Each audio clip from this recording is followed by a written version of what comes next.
പാഠം 212 അഷ്ടമി രോഹിണി.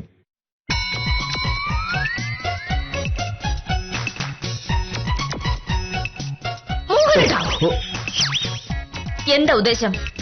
എന്തുദ്ദേശം?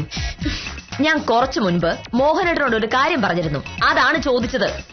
നീ ഒരുപാട് കാര്യങ്ങൾ പറഞ്ഞു, അതിലേത് കാര്യമാണ്? ഇന്നൊരു അവധി ദിവസമാണ്. ഒരവധി ദിവസമെങ്കിലും വീട്ടിൽ ഭാര്യ എന്തെങ്കിലും ഒന്ന് സഹായിച്ചൂടെ? ഈ ഉടുക്കത്തെ പത്രവായന നിർത്തി മരിക്ക് വന്ന് എന്നോട് ഒന്ന് കൂടെ. ഭാമേ, അവധി എനിക്ക് മാത്രമല്ലല്ലോ, നിനക്കും അവധിയാണ്. അപ്പൊ പിന്നെ ഇവിടത്തെ കാര്യങ്ങളൊക്കെ പതുക്കെ ചെയ്താൽ മതിയല്ലോ. രണ്ട് പേർ മാത്രം താമസിക്കുന്ന ഒരു വീട്ടിൽ അടുക്കള പണി ചെയ്യാൻ ഒരാളുടെ കാര്യം മാത്രമല്ലേ ഉള്ളൂ. ഈ അടുക്കള എന്ന് പറയുന്നത് ഭക്ഷണം വെച്ചുണ്ടാക്കുന്ന സ്ഥലമാണ്. ആ അടുക്കളയിൽ വെച്ചുണ്ടാക്കുന്നത് കഴിക്കുന്നത് നമ്മൾ രണ്ടുപേരുമാണ്. ആണല്ലോ. അപ്പൊ പിന്നെ ഭക്ഷണം ഉണ്ടാക്കാൻ ഒരാൾ മാത്രം മെനക്കെടേണ്ട കാര്യം എന്താണ്? വന്ന് ആ പാത്രം കഴുകാനെങ്കിൽ എന്നെ ഒന്ന് സഹായിക്ക്. അമ്മേ, ഞാനൊരു വില്ലേജ് ഓഫീസറാണ്. ഞാൻ അടുക്കളയിൽ കയറി പാത്രം കഴുകാന്ന് പറഞ്ഞാൽ? പാത്രത്തിന് അറിയില്ല, അത് കഴുകുന്നത് വലിയ വില്ലേജ് ഓഫീസറാണ്. അതൊന്നും പറയില്ല. ഇത്രയും കാലം ഞാൻ സഹിച്ചു. ഇന്ന് ഞാൻ അടുക്കളയിൽ കയറണമെങ്കിൽ മോഹൻ ഇങ്ങോട്ട് നോക്കി, മോഹനേട്ടൻ എന്റെ കൂടെ കൂടിയേ പറ്റൂ. മോഹനേട്ടൻ ഇവിടെ നിന്ന് ഇറങ്ങിയാൽ ആ നിമിഷം ഞാനും ഉറങ്ങും. ഇതില് പേടിപ്പിക്കലൊന്നുമില്ല. ഞാൻ പറയുന്നത് ന്യായമായ ആവശ്യമാണ്. രാവിലെ എഴുന്നേക്കും മുതൽ ഈ പത്രവായന അങ്ങ് തുടങ്ങും. വിശക്കുമോ കൈയും കഴുകി വന്നങ്ങ് ഇരിക്കും. ഞാൻ വെച്ചുണ്ടാക്കിയത് സ്വന്തമായി വിളമ്പി കഴിക്കാനുള്ള മര്യാദ പോലും സാറിനില്ല. വിളമ്പി കൊടുത്താലോ? രുചിച്ചു നോക്കിയിട്ട് ഒരു 10,000 അഭിപ്രായങ്ങൾ. ഉപ്പ് കൂടുതലാണ്, എരിവില്ല, വെന്തില്ല, നിറമില്ല, മണമില്ല. ഇന്നൊരു ദിവസം അത് നടക്കില്ല. അമ്മേ, സത്യത്തിൽ നിനക്ക് ഒരാൾക്ക് ചെയ്യാനുള്ള ജോലി പോലും ഇല്ല അടുക്കളയില്. അപ്പൊ പിന്നെ ഞാൻ കൂടെ വന്നാലോ? ഓരോ ഒഴിവുകഴിവും പറയണ്ട, നടക്കില്ല. എന്റെ കൂടെ വന്നാൽ അടുപ്പിൽ തീ കത്തും, ഇല്ലെങ്കിൽ ഞാൻ അവിടെ ഇരിക്കും.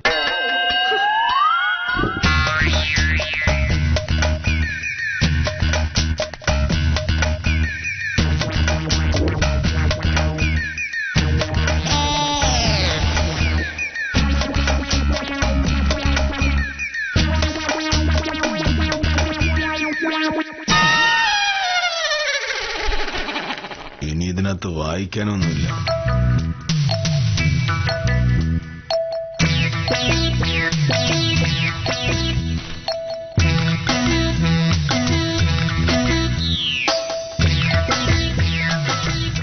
അപ്പൊ അവള് വാശിക്കാണ്. എന്നാ പിന്നെ അറിയണമല്ലോ ആരാ ജയിക്കുന്നെന്ന്. ഒന്നും അറിയാനില്ല വില്ലേജ് ഓഫീസറെ. ഇന്ന് എന്റെ കൂടെ അടുക്കളയിൽ കയറിയില്ലെങ്കിൽ ഉറപ്പായി ഒന്ന് പട്ടിണിയാണ്. അങ്ങനെ തോറ്റു കൊടുത്താലും പ്രശ്നമാണ്. ഇന്ന് ഞാൻ അടുക്കള കയറിയ നാളെയും ഉറപ്പായി അടുക്കള കയറേണ്ടി വരും. തോൽപ്പിക്കാൻ നോക്കണ്ട മോഹനേട്ടാ. ഇന്ന് ഞാൻ രണ്ടും കൽപ്പിച്ച. കൃഷ്ണൻകുട്ടിയുടെ അടുത്ത് പോയി എന്തെങ്കിലും കഴിച്ചാലോ? ഇന്ന് കൃഷ്ണൻകുട്ടിയുടെ അടുത്ത് പോയാൽ ഇനി ഈ ജന്മം മുഴുവൻ അവിടുന്ന് കഴിക്കേണ്ടി വരും. ഇവള് വഴങ്ങുന്ന ലക്ഷണമില്ല. ഇന്നൊരു ദിവസത്തേക്ക് സഹായിച്ചാലോ? സാറേ, തീരുമാനം എന്തായി? വേഗം പറയണം, എനിക്ക് പോയി കിടന്ന് ഉറങ്ങാനുള്ളതാ. ഈ നേരത്താണോ ഉറങ്ങുന്നത്? വേറെ ജോലിയൊന്നുമില്ലെങ്കിൽ പിന്നെ ഉറങ്ങാലോ. അവക്ക് വിശന്നാലും ഉറങ്ങാൻ പറ്റും. പക്ഷെ എന്നെ കൊണ്ടത് പറ്റില്ലല്ലോ.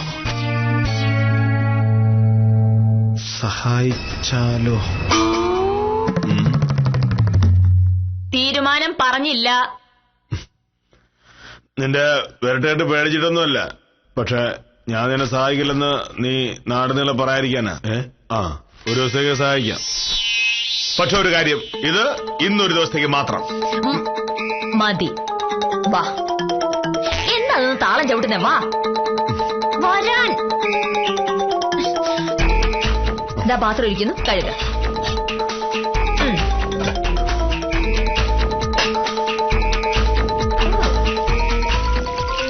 ഇതാ വെള്ളം തുറന്നുവിട്ടിട്ടുണ്ടേ.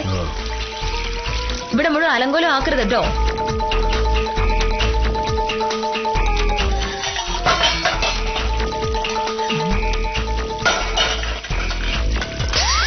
കഴുകണേ.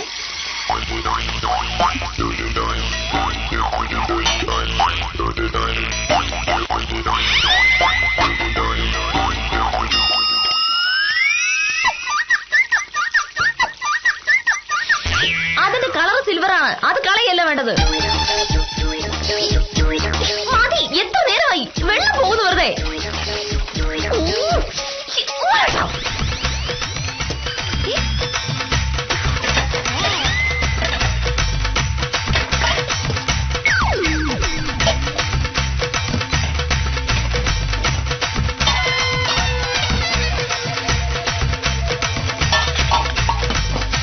ഇനി ആ മുരിങ്ങയുടെ സൗന്ദര്യം നോക്കിയിരിക്കാതെ വേഗം മുറിക്കാൻ നോക്ക്.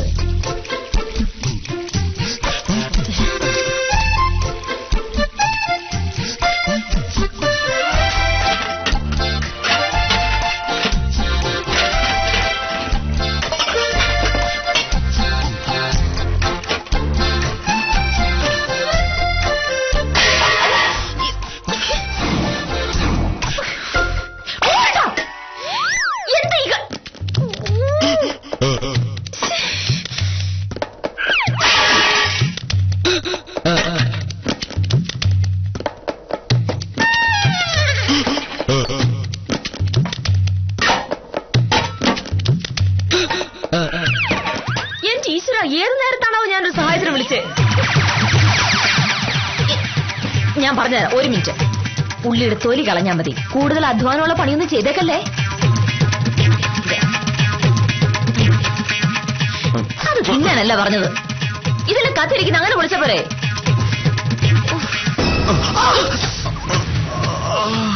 ഈശ്വര, മോഹനേട്ട,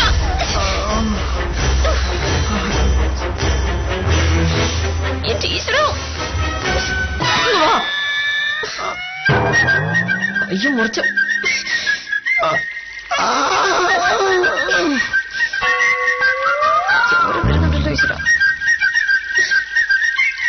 ഇല്ല, പോയി.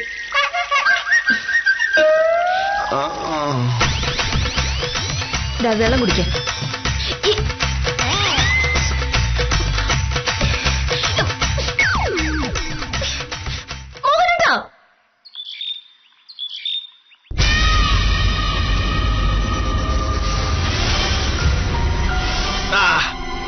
മതി മതി, ഭാഗ്യം കൂടുതൽ തീർന്നു. കുറെ കൂടി വല്ല സംഭവിച്ചിരുന്നില്ലോ. കഷ്ടം തന്നെ. ഈ കൈ ഒരു ഇത്തിരി മാത്രം മുറിഞ്ഞതിനാണ് അയ്യോ എവലാതി. പറച്ചിൽ കേട്ട കഴുത്ത് മുറിഞ്ഞു പോയെന്ന് തോന്നൂലോ. നിനക്ക് ഇത് തമാശ. എന്റെ ഈ വിരൽ മുറിഞ്ഞ സ്ഥാനത്ത് ഈ വിരലാണ് മുറിഞ്ഞെങ്കിലോ നാളെ ഓഫീസിൽ പോകുമ്പോൾ ഞാൻ എങ്ങനെ പേരെടുക്കും? പേരെടുക്കാതെ ഒരു വില്ലേജ് ഓഫീസർ എങ്ങനെ ജോലി ചെയ്യും? എന്റെ മോഹനേട്ടാ, അടുക്കളയിൽ ഒന്നും ചെയ്യാതിരിക്കാനായി മോഹനേട്ടൻ മനഃപൂർവ്വം ഉണ്ടാക്കിയ മുറിവാണിതെന്ന് എനിക്ക് മനസ്സിലായല്ലോ. എന്നിട്ട് ആ ന്യായവും പറഞ്ഞ് ഇവിടെ വന്നിരുന്ന് സുഖമായിട്ട് പത്രം വായിക്കാലോ. ആ പരിപാടി നടക്കില്ല. പിന്നെ നീ എന്തായി പറയുന്നത്? ഈ മുറിഞ്ഞ കൈയും വെച്ച് ഞാൻ അടുക്കളപ്പണി ചെയ്യാനോ? ഇതൊന്നും എനിക്ക് അറിയണ്ട. പക്ഷേ മോഹനേട്ടൻ കൂടെ ഇല്ലെങ്കിൽ ഞാൻ അടുക്കളയിൽ ഒരു പണിയും ചെയ്യില്ല. കുറച്ചു കഴിയുമ്പോൾ സാറിന് വിശന്നു തുടങ്ങും. അപ്പോൾ കഴിക്കാൻ വായു മാത്രമേ കാണൂ. നീ എന്ത് വർത്താനായി പറയുന്നേ?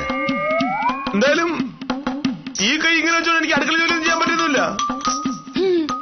ഇല്ലെങ്കിൽ അടുക്കളയിലെ അടുപ്പ് കത്തില്ല. വേണ്ട, ഞാൻ കൃഷ്ണൻകുട്ടിയുടെ ചായക്കടപ്പ് കഴിച്ചോളാം. തീർന്നല്ലോ പ്രശ്നം. എത്ര നേരം കഴിക്കും? ഉച്ചയ്ക്കോ? ഉച്ചയ്ക്കും അവിടെ തന്നെ കഴിക്കും. ശരി, ഇനി ഭക്ഷണം സ്ഥിരമായിട്ട് അവിടുന്ന് കഴിച്ചോളൂ. ഞാനിനി ഇവിടെ ഒന്നും ഉണ്ടാക്കില്ല. വേണ്ട, നീ ഇവിടെ മസിൽ പിടിച്ചിരുന്നോ. ഞാൻ കൃഷ്ണൻകുട്ടിയുടെ ചായക്കടയിൽ പോയി നല്ല തുമ്പപ്പൂവുള്ള ഇഡലിയും നല്ല ഒന്നാം തരം സാമ്പാർ കഴിച്ചിട്ട് വരും. അഹങ്കാരി. തോപ്പിക്കാൻ നോക്കല്ലേ, മോഹനേശ്വരൻ തോപ്പിക്കാൻ നോക്കല്ലേ.